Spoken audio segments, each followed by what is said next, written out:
தாவேகா கட்சி தேர்தல் அறிக்கையை வெளியிட்டிருக்கு. வழக்கம் போலவே நட்சத்திர ஹோட்டலில் தான் அந்த தேர்தல் அறிக்கை வெளியிடப்பட்டிருக்கிறது. பல்வேறு விமர்சனங்களை முன்வைக்கிறாங்க. ஏற்கனவே இருந்த திட்டங்களை தான் மறுபடியும் இவங்க பேசியிருக்காங்க அப்படிங்கிற விஷயங்களும் பேசப்படுகிறது. உண்மையில் என்னது அதில் இருக்கிறது? தமிழக வெற்றி கழகம் அவங்க பார்த்தீங்கன்னா எல்லாரும் அறிவித்த பிறகு அவங்க அறிவிக்கக்கூடிய இந்த கடைசியாக எல்லாத்தையும் எல்லாரும் ஆரம்பித்த பிறகு கேமில் போய் லாஸ்ட்டில் சைன் பண்ணுறதுங்கிறது தான் தொடர்ந்து பண்ணிகிட்டு இருக்கிறாங்க. அதில் இதுவும் ஒன்று. தேர்தல் அறிக்கையை பார்த்திங்கன்னா ஒரு 10 முத்தான திட்டங்கள் அப்படின்ட்டு அவங்க ஒரு டார்கெட்டாக குறி வச்சு சில விஷயங்கள் அவரே பேசினாப்புல. அதுபோக மற்றது அந்த புத்தகமாகவே வெளியிட்டிருக்கிறார்கள். அடுத்தடுத்து அவங்களுடைய இலக்கு இன்னும் 10 வருஷத்தில் 2036 தமிழ்நாடு எப்படி இருக்கணும் அப்படின்ற மாதிரிலாம் போட்டிருக்கிறாங்க. இதில் என்னென்னா ஓப்பனிங்லேயே அவர் நேற்றுலேருந்து அவர் பேசியது அப்படிங்கிறதும் விமர்சனமாக போயிருக்கிறது. திமுக அதிமுக தேர்தல் அறிக்கை நீங்கள் பார்த்தீங்கன்னா இவங்களை பார்த்து அவங்க காப்பீட்டு வச்சுருப்பாங்க. கலர் மட்டும்தான் வேறு. இப்படி ஒரே இதை மாற்றி மாற்றி இவங்க 8000னா அவங்க 10,000 இதெல்லாம் இந்த நீங்கள் நம்பாதீங்க அப்படின்னுட்டு நான் 2,500 ரூபாய் கொடுப்பேன்னு வாக்குறுதியாக இருந்துச்சாப்புல. சரி சரி ஏங்க அவங்கள சொல்கிறத சொல்லாதீங்கன்னா அவங்க 2 பேர் 2000 நீங்கள் 2,500 இருக்கிறீங்க. இப்போ மீன்பிடி தடை காலத்துக்கு 27,000 ரூபாயா, அவங்க 2 பேரும் 12,000 சொன்ன மாதிரியே காப்பிடிக்கிறாங்க. நான் 27,000 தரேன் அப்படின்ற மாதிரிலாம் எடுத்து அவர் கன்னியாகுமரியில் பேசினது தெரியுங்களா? 25,000 பேசினார். 25 இப்போ இது 27 ஆயிடுச்சு நேற்று பேசும்போது. 4 எலெக்ஷன் நெருங்க அப்படியே 2 ஏற்றிட்டு போகிறாரா என்னன்னு தெரியல. ஏன்னா அவர் சொன்னதை தான் நம்ம இது பண்ணி பேசுகிறோம். அப்போ இந்த மாதிரி அவர் இதுக்கு முன்னாடி அதில் ஒன்று மட்டும்தான் இப்போ நேற்று சொன்ன 10ல் 9 முன்னாடி பல இடங்களில் சொன்னது. மகளிர் தினம் விழாவில் சொன்னது மகளிருக்கானது, அந்த 6 சிலிண்டரு மற்ற விஷயங்கள்.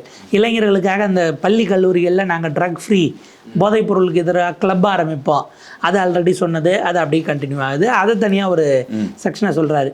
கடைசியாக பார்த்தீங்கன்னா நெல்லையில் அவர் பேசிய இந்த குட் கவர்னன்ஸ், நாங்கள் லஞ்ச ஊழல் ஒழிக்கிறதுக்கு கார்டு கொடுப்போம், வீடு தேடி உங்களுக்கு இதை டெலிவரி பண்ணுவோம், இப்படியான விஷயங்கள். அது தனியாக ஒரு பக்கம் 10,000 ஊழியர்களா ஏதோ ஒரு கணக்கு சொல்லி 5 லட்சம் ஊழியர்கள் 18,000 ரூபா சம்பளத்தில் முதல்வர் மூலமாக முதல்வரின் மக்கள் நண்பன் வெற்றி, அந்த மாதிரி வெற்றி அப்படின்ற மாதிரி போட்டு மக்கள் நண்பனாக நாங்கள் கொண்டு போய் 5 லட்சம் பேருக்கு வேலை வாய்ப்பு 18,000 ரூபா சம்பளத்தில் உங்கள் ஊரில் இருப்பாங்க. உங்களுக்கான எல்லா திட்டங்களையும் வீட்டுக்கு கொண்டு டெலிவரி பண்ணுறதுக்கு அப்ளை பண்ணுறதெல்லாம் அவங்க பார்த்து என்னென்ன குறை இருக்கோ எல்லாத்தையும் கேட்டு அதை செய்கிறதுக்கானது அப்படின்னு அந்த இளைஞர்களுக்கு ஏற்கனவே சொன்னது. அது லஞ்ச ஊழல் ஒழிக்கிறது அது தனி.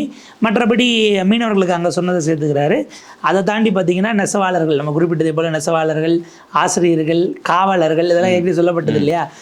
இதில் அவர் திருப்பூரில் பேசினது மறுபடியும் அதை ஒரு முறை நினைவுபடுத்திட்டு, இது போக எல்லா வீட்டுக்கும் 100% குடிநீர் குழாய் கிடைக்கு, ஜல்ஜீவன் இவங்க சொல்லுவாங்க, அதுக்கு முன்னாடி நாங்கள் கொடுத்துட்டோன்னு திமுக சொல்லுவாங்க, இதெல்லாம் கொண்டு நாங்கள் சேர்க்குறோம் அப்படின்ற மாதிரி விஜய் அதை அறிவிச்சிருக்கிறாப்புல. நமக்கு என்னென்னா அவர் அறிவிச்சு தரையிட்டு புத்தகம் போட்டார். அதை விட மிக முக்கியம் இன்றைக்கி தமிழ்நாடு முழுக்க பிரமாதமாக வீட்டு வாசலில் எல்லாம் கோலம் போடுங்க, விசில் கோலம் போடுங்க. விசில் கோலம் யாருமே வரக்கூடாது உங்கள் வீட்டில், வேறு கட்சிக்காரங்க மாற்று கட்சிக்காரங்களே வரக்கூடாது. அது பார்த்திங்கன்னா கோலங்கிறது ரொம்ப பழைய டெக்னிக் தான். ஆனாலும் அரசியல் ரீதியில் அது ஒரு நல்ல நகர்வு. அது டக்குன்னு யோசிக்கிறது. ஏன்னா 2 நாளைக்கு எல்லாமே ஒரு திரைப்பட காட்சிகள் மாதிரியே போயிட்டுருக்கு. ஒரு திடீர் ட்விஸ்ட்டு, திருப்பம், அதிரடி, இந்த மாதிரியே அவருடைய நிகழ்வுகள் எல்லாமே, கட்சி நிகழ்வுகள் எல்லாமே நடந்துட்டுருக்கு. அதில் பார்த்தீங்கன்னா வரிசையாக முதல்ல ஒரு விவசாயி அவர்கிட்ட யார் யார்கிட்டலாம் கொடுத்தாங்க. முதல்ல ஒரு விவசாயி, அப்புறம் ஒரு ஆசிரியர், அப்புறம் பார்த்திங்க அப்படின்னா ஒரு ஆட்டோ ஓட்டுநர், பிறகு ஒரு அங்கன்வாடி ஊழியர்னு ஒருத்தர் கூப்பிட்டாங்க. அங்கன்வாடி ஊழியர் அரசு வேலையில் இருந்துக்கிட்டே இங்கே வந்தாங்கன்னா அவங்க அவங்களுடைய இதுக்கு ஏதாவது ஆபத்து ஏற்படலாம், அவங்களுடைய பணி நீட்டிப்பு, பதவி, இது தொடர்பான விஷயங்கள் ஏதாவது ஆபத்து ஏற்படலாம். சர்வீஸில் இருக்கிறவங்களுக்கு எப்படி கூப்பிட்டாங்கன்னு தெரில. ரிட்டையர்டு எஸ்பி ஒருத்தர், அவர் ரிட்டையர் ஆனவர், அது பிரச்சனை இல்லை. முன்னாள் அரசு ஊழியர்கள் பிரதிநிதி அவர் வந்தாப்புல. பிறகு பார்த்தீங்கன்னா திருநர் சமூகத்தின் சார்பாக ஒரு அழைச்சாங்க. மகளிருக்காக ஒருத்தர், இளைஞர்களுக்காக ஒருத்தர், அவரை மும்மதமும் சேர்ந்து, சோஃபியான்னு ஒரு பாப்பா, ஒரு மௌலானா பாய் ஒருத்தர், அப்புறம் லக்ஷ்மி அம்மான்னு நினைக்கிறேன் ஒரு அம்மா கூப்பிட்டு மும்மதத்தையும் சேர்த்து கொடுத்து அவங்க கையில், அதாவது மேடையில் கரெக்டாக என்னென்ன இது வரணும், யார் யார் வரணும், யார் யார் வாங்கணும், என்ன அடையாள குறியீடுகள், இதெல்லாமே பக்காவாக தான் இருக்குது. பக்காவாக திட்டமிட்டு வேலை பார்த்துருக்குறாங்க அப்படிங்கிற மாதிரி தான் நம்ம பார்க்க வேண்டியிருக்கு. ஒரு பிஆர், ஒரு படம்னா அதுக்கு எப்படி விளம்பரம் என்ன பண்ணுறது, இந்த வகையில் அது சரி. நமக்கு என்னென்னா இவ்வளவு ஒரு சொல்லிட்டார் ரைட்டு, இதை ஊர் ஊராக கொண்டு போய் சொல்கிறது யாருன்னு ஒரு கேள்வி இருக்குல்ல. வீடு வீடாக சொல்லி இந்த மாதிரி தலைவர் சொல்லியிருக்காரு, நீங்கள் அதுக்கு ஓட்டு போடுங்கன்னா போய் அவங்கள சந்தித்து டெய்லி மக்கள்கிட்ட பேசணும்ல, கொண்டு போய் சேர்க்கறது யாரு? ஏன்னா விஜய் 2 மாதத்துக்கு முன்பு சொன்ன அந்த மகளிர் வாக்குறுதி சிலிண்டர் இன்னும் ஊர் ஊராக போய் சேரலை. எல்லா கிராமங்கள் வரைக்கும் அவங்க கொண்டு போய் சேர்த்துட்டாங்களா? அவர் பேசின ஷார்ட்ஸே கட் பண்ணி போட்டாங்களா அப்படிங்கிற கேள்வியெல்லாம் இருக்குது. இந்த சூழலில் தான் விஜயனுடைய இந்த கோலம். இதில் என்னென்னா, கோலங்கிறது தமிழ்நாட்டுக்கு புதுசு இல்லை. 2 நாளைக்கு முன்னாடி ஸ்டாலின் வெளியிட்டதுலேயும் வீடு வீடாக அந்த கருப்பு கொடி ஏற்றிட்டு இதுக்கு எதிராக கோலம் போடுங்க அப்படிங்கிற விஷயத்தை அவர் பதிவு பண்ணார். 2019-20 சிஏஏ என்ஆர்சிக்கு எதிரானது போது தமிழ்நாடு எங்கும் எதிர்ப்பு கோலம் போடப்பட்டது. அந்த காலகட்டத்தில் கல்லூரி மாணவிகள், பெசநகரை சேர்ந்த மாணவிகள் கோலத்தில் எதிர்த்து போட்டாங்கன்ட்டு அது பிரிவினையை தூண்டுதன் கைதெல்லாம் செய்யப்பட்டார்கள். அதிமுக காலத்தில் அப்புறம் காவல்துறை விளக்கம் சொல்லிச்சு, கோலம் போட்டால் கைது கிடையாது, பிரிவினையை தூண்டுற மாதிரி அதில் வாசகர் தான் நாங்கள் கைது பண்ணுவோம் அப்படிங்கிற மாதிரிலாம் ஒரு மாதிரி சொல்லி அதை ஒரு விதமாக கொண்டு போனாங்க. அப்போ இப்படியான பின்புலம் தமிழ்நாட்டுக்கு இருக்கிறது. கடந்த காலத்தில் நீங்கள் அது மகளிருக்கு கொண்டு போய் ரீச் பண்ணுறதுங்கிறது சரி, பெருநகரங்கள்லாம் கோலம் போடுறதுங்கிற கான்செப்டே இல்லையே. இங்கே என்ன பண்ணுறது, எப்படி போடுறதுங்கிறது இருக்குது. பல இடத்துல ஸ்டிக்கர் கோலம் இருக்குது, இல்லைனா அந்த டிசைன் இருக்கும், அதுக்குள்ளே மாவை மட்டும் கொட்டிட்டு உருட்டிகிட்டே போனீங்கன்னா டிசைன் ஆயிரும். இப்போ அதுக்குள்ளே எதுவும் விசில் வச்சு விற்க போகிறாங்களா? இல்லைன்னா வாசலுக்கு முன்னால் விசில் அப்படியே கூட்டி கூட்டி வைப்பாங்க, ஏதாவது ஒரு டிசைனில் கூட்டி கூட்டி வைப்பாங்க, கோலம் இல்லைனாலும் அப்படிங்கிற மாதிரி போய் அது மகளிருக்கான அவுட்ரீச்சாக நம்ம பார்க்க வேண்டியிருக்கு. ஏன்னா அவருடைய பேட்டர்ன் என்பது வேட்பாளர் பேரே தெரிய வேண்டாம், தெரிஞ்சிடவும் கூடாது. விசில் விஜய் முகம் இதுக்கு மட்டும் விழுந்தா போதுங்கிற இடத்துல தான் அவருடைய பேட்டர்னில் நேற்றுக்கு அது நடந்திருக்கு. மற்றபடி அவர் பேசியது, நான் 100 காமராஜர் மாதிரி பள்ளிகளை அமைப்பேன் தங்குவதற்கு அப்படிங்கிறாங்க. இங்கே தமிழ்நாட்டில் ஏற்கனவே மாவட்டம் தோறும் ஒரு மாடல் ஸ்கூல் அப்படிங்கிறத அமைச்சிருக்கிறாங்க. அது அரவிந்த் கெஜ்ரிவால் வந்து அன்னைக்கு திறந்து வச்சார். அங்கே ஒரு மாடல் ஸ்கூல் அவர் இது பண்ணியிருந்தார் டெல்லியில். எதிர்கட்சி தலைவராக ஸ்டாலின் போய்ட்டு அதை பார்த்துட்டு இந்த மாதிரியான நல்ல விஷயங்களை எடுத்துகிட்டு போய் நானும் இம்ப்ளிமெண்ட் பண்ணுறேன்னு சொன்னப்போ திறந்து வைக்கவே அரவிந்த் கெஜ்ரிவால் வந்திருந்தார். அப்போ அப்படியான சூழலில் அதனுடைய டிட்டோ அப்படிங்கிற மாதிரி இருக்குது. பட் நல்ல திட்டம். நீங்கள் என்ன, அவங்க வந்து அம்மா உணவகம்பாங்க, இவங்க வந்தால் நாங்கள் கலைஞர் உணவகம் திறப்பீங்களே தவிர பேர் தான் வேறையே தவிர உள்ளே இருக்கக்கூடிய அந்த விஷயம் ஒன்று தான். மக்களுக்கு அது போய் சேரும் அப்படின்னா நல்ல வகையில் நீங்கள் செய்கிறதுல எந்த தவறும் கிடையாது, அதில் நமக்கு எதிர்ப்பும் கிடையாது, மாற்று கருத்தும் கிடையாது. அந்த வகையில் மக்களுக்கு போய் சேர்ந்தால் நமக்கு சந்தோஷம்தாங்கிறது ஒரு பக்கம். அதே போல் இந்த ஏஐ அப்படிங்கிற மாதிரி நாங்கள் கொண்டு வருவோங்கிறாங்க. ஏஐ ஏற்கனவே தமிழ்நாடு அரசு லான்ச் பண்ணிருச்சு. விஜய் அவர்கள் செய்தித்தாளை தொடர்ந்து ஃபாலோ பண்ணிட்டு இருந்தாருன்னா கட்சி ஆரம்பித்த பிறகு அவருக்கு தெரிந்திருக்கும். அந்த சமயத்தில் ஜனநாயகன் ரிலீஸ் ஆகாதான்னு இஷ்யூ போன சமயத்தில் தமிழ்நாடு அரசு இந்தியாவிலே மொத்தம் 3 மாநிலத்தில் தான் அந்த சேட்பாட் மூலயமாக அதில் வந்து மக்களுடைய குறைகளுக்கான அப்ளிகேஷன்ஸ் ஆன்லைனில் பண்ணுறது, வீடு தேடி அது சர்வீசஸை டெலிவர் பண்ணுறதுக்குன்னு நம்ம அரசுன்னு ஒரு சேட்பாட்டை லான்ச் பண்ணாங்க. இந்தியாவிலேயே 3 மாநிலங்களில் தான் இருக்குது. 1 ஆந்திரா, 2வது ஒடிஷா, 3வது தமிழ்நாடு.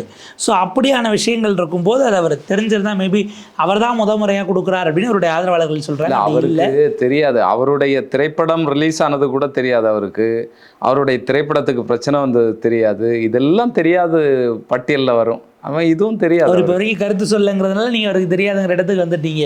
கருத்து சொல்லி ஏன் நம்ம சிக்குவானேங்கிறதுக்காக கூட நீங்கள் அதை ஒரு யுக்தியாக பார்க்கணும் சார். அது ஒரு ஸ்ட்ராட்டஜி.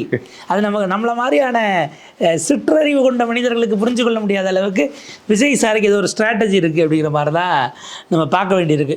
ஸோ இப்படியான சிக்கல்கள், நெருக்கடிகள் இதெல்லாம் ஒரு பக்கம் ஓடிக்கிட்டு இருக்கும்போது தான் அவர் நேற்று அறிவித்ததோடு இது நின்று போயிடுமா, வீடு வீடாக கொண்டு போய் தாவேக்காவினர் சேர்ப்பார்களாங்கிறது தான் இதில் இருக்கக்கூடிய மிக முக்கியமான கேள்வி. அதை ஒரு பக்கம். இப்போ விஜய் சார் வெளியில் வருவாரா? இன்றைக்கி எங்கே பிரச்சாரத்துக்கு போகிறாருன்னா, நேற்று ஒர்க் பண்ணால் இன்றைக்கி எப்படி லீவாக தான் இருக்கும், காலையிலேருந்து அவர் எங்கேயும் போகிறாருன்னு அறிவிக்கலை. அடுத்து 5 நாள் போவாரான்னு இப்போ ஒரு கேள்வி இருக்குது. ஏற்கனவே நீங்கள் வழி மாறி போய் ராஜ்மோகனுக்கு பிரச்சாரம் பண்ணாமல் வந்துட்டீங்க. வழி மாறி வேன் எங்கேயோ போயிடுச்சு, 6 மணிக்கு மேலே ஆட்டோ ஓடாதுன்னு வடிவேல் சொல்லுவார்ல, அந்த மாதிரி ஆகி 6 மணிக்கு மேலே ஆட்டோ ஓடாது, நீங்கள் ரிட்டர்ன் வந்துட்டீங்க. இப்போ அந்த எழும்பூருக்கு போவீங்களா, இல்லை இப்போ இதுக்கப்புறம் என்னென்னா 19ஆம் தேதி பர்மிஷன் கேட்டிருக்காங்களா 2 இடத்துல.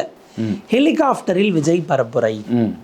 ஹெலிகாப்டரில் ஹெலிகாப்டர் கீழே இறங்குமா, மேலே இருந்தே பரப்புரை பண்ணிட்டு போவாரா இந்த ரோட் ஷோ மாதிரி? அது யோசிக்க வேண்டியதாக இருக்கும். ஏன்னா பின்னாடி விரட்டிக்கிட்டு வராங்க, அதை தடுக்கிறதுக்கு என்ன வழி தெரியலங்கிற மாதிரி விஜயகாந்த் சொல்லுவார்ல, எனக்கு வேறு வழி தெரியல அத்தா அப்படின்ற மாதிரி. அது ஒரு ஃபேமஸ் டெம்ப்ளேட்டாக இருக்கும். இதில் சின்ன கவுண்டர் படத்தில் அவர் சொல்கிறது, எனக்கு வேறு வழி தெரியல அத்தாங்கிற மாதிரி. இவர் இப்போ என்னென்னா ஹெலிகாப்டரில் போகிறாரு. என்னென்னா 175 கிலோமீட்டரு சென்னையிலேருந்தே இங்கே ஃபாலோ, இப்போ தான் வீட்டு வாசலில் வேறு ஆட்களை கூட்டுறாங்கல்ல, சென்னையிலேருந்தே ஃபாலோ பண்ணி கடலூருக்கு வந்துட்டாங்கண்ணா. வழியில் பெட்ரோல் போட நீங்கள் நிப்பாட்டணும், அங்கே என்ன ஆகும், போகிற வழியில் சைக்கிள் ஓட்டினா சிக்கல் ஆயிரும், திடீர்னு எதிர்பக்கத்துலேருந்து யார் ஓடியாருவான்னு தெரியாது. இதனால் அவர் அது ஒன்று. அதே நாளில் தருமபுரியிலையும் பர்மிஷன் கேட்குறாங்களாம். தருமபுரியிலையும் அதே போல் ஹெலிகாப்டரில் போய் லான்ச்சுனா கடலூர் இங்கிட்டு தருமபுரி அங்கிட்டு ஹெலிகாப்டரில் போயிடலான்னாலும் அது ஹெலிகாப்டர் மேலே போனாலும் கீழேருந்து விரட்டிட்டு போவாங்க, எங்கே போதுன்னு பார்த்துட்டே போவாங்க. தெலுங்கு படமா சார்? ட்ரெயினில் போகிற வில்லனை பைக்கில் சைடில் ஃபாலோ பண்ணிட்டு போகிறதுக்கு நீங்கள் அநியாயம் பண்ணுறீங்க. என்னதான் விஜய் சார் தெலுங்கு படத்துல இருந்து நம்ம நிறைய காட்சிகளை பார்த்துட்டு இருக்கோம். கன்னியாகுமரியில் ஒரு தம்பி 3 கிலோமீட்டர் சாக்கடையில் நீந்தி வந்ததெல்லாம் இங்கே தான் நடந்தது. எங்கெங்கே ஏறணுமோ அங்கெல்லாம் ஏறிட்டு அது ரொம்ப மோசமான ஒரு நிலை தான். அது யாருக்கும் நடந்துடக்கூடாதுங்கிறதுல நம்ம உறுதியாக இருக்கோம். பிள்ளைகள் அந்த மாதிரிலாம் எதுவும் அவசரப்பட்டு செஞ்சிடக்கூடாது. ஹெலிகாப்டர்லாம் சேஸ் பண்ணிட்டு போக முடியாது. இப்போ இவர் ரஜினி சார் லிங்கான்னு ஒரு படம் எடுத்தார்ல, அதில் ஹெலிகாப்டரில் ஹீரோயின் கடத்திட்டு போவாங்க, இவர் பைக்கில் போய் பிரிட்ஜில் இருந்து மேலே தாவி அப்படியே போய் அதுலேருந்து ஹெலிகாப்டர் தாவி பாஞ்சு ரஜினி சார் அந்த ஃபைட்டெல்லாம் அவருடைய வரலாறில் வந்து ஒரு தனித்திருக்கக்கூடிய ஒரு ஃபைட்டாக தான் நீங்கள் ரஜினி சாரோட இதுலேயுமே உங்களுக்கு இந்த தாவேக்கா திரைப்படத்துலையுமே அவர் ஹீரோ மட்டும்தான் தெரிவார், வேற யாரும் தெரிய மாட்டாங்க. நீங்கள் சொன்னது மாதிரி வேற துணை நடிகர்கள்லாம் ஒரு முக்கியமான இது கிடையாது. பக்கத்தில் 1-2 பேர் இருப்பாங்க, புஷி ஆனந்த், நிர்மல்குமார், ஆதவ் அப்படின்னு சொல்லி. அது அவர்களுக்கு நண்பன் மாதிரியும் தெரியும், வில்லன் மாதிரியும் தெரியும். அப்படிப்பட்ட சில கதாபாத்திரங்கள் இருக்கும். அதை தாண்டி ஒன்றும் இல்லை அப்படிங்கிறத நம்ம பார்க்க வேண்டியதாக இருக்குது.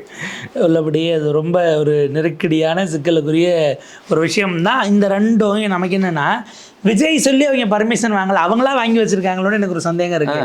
இவங்க பாட்டுக்கு போய் இப்போ அப்படின்னா 2 முறை ரத்து செய்யப்பட்ட இதுக்கு நான் போகிறேன், கடலூர் போவீங்கன்னா 3 முறை ரத்து செய்த கும்மிடி பூண்டிக்கு எப்போது போவீர்கள்? கவரப்பட்டியில் உங்களுக்கு பர்மிஷன் வாங்கினாங்களே, ஒரே நாளில் முதல்ல காலை வாங்கி, அப்புறம் சிக்கலாச்சுன்னு மாலை வாங்கி, அப்புறம் ஒரு நாள் கழித்து வாங்கி 3 முறை ரத்து பண்ணி அதுக்கு போவீங்களா மாட்டிங்களா? இல்லை அவர் ஒரு போட்டார் பாருங்க, நான் என்னதான் தமிழ்நாட்டுக்கே ஜெயிச்சு முதலமைச்சர் ஆனாலும் திருச்சி கிழக்குக்கும் பெரம்பூருக்கும் நான் எம்எல்ஏ இல்லையா? ஆமாம், அதனால மாதம் ஒரு முறை என் தொகுதிக்கு வந்துட்டு போவேன்னா இருக்க எம்எல்ஏ மாதம் ஒரு வாட்டி என் தொகுதிக்கு வருவான்னு அறிவிச்ச இந்திய வரலாற்றிலேயே எம்எல்ஏன்னா அது ஒரு நல்ல எம்எல்ஏ. உங்கள் வீட்டுக்கு வீட்டில் வந்து தாய்க்கு பிள்ளை தானே அப்படிங்கிற மாதிரி சொன்னார். இப்போ எந்த தொகுதியில் இவர் பிள்ளையா இருக்க போறாரு அப்படிங்கிறது நமக்கு தெரியல. எந்த தொகுதியில் பிரச்சாரம் பண்ண போறாருங்கிறதும் தெரியல. பெரம்பூரில் 25 கேட்டாங்கன்னாங்க, போவாரானும் தெரியல.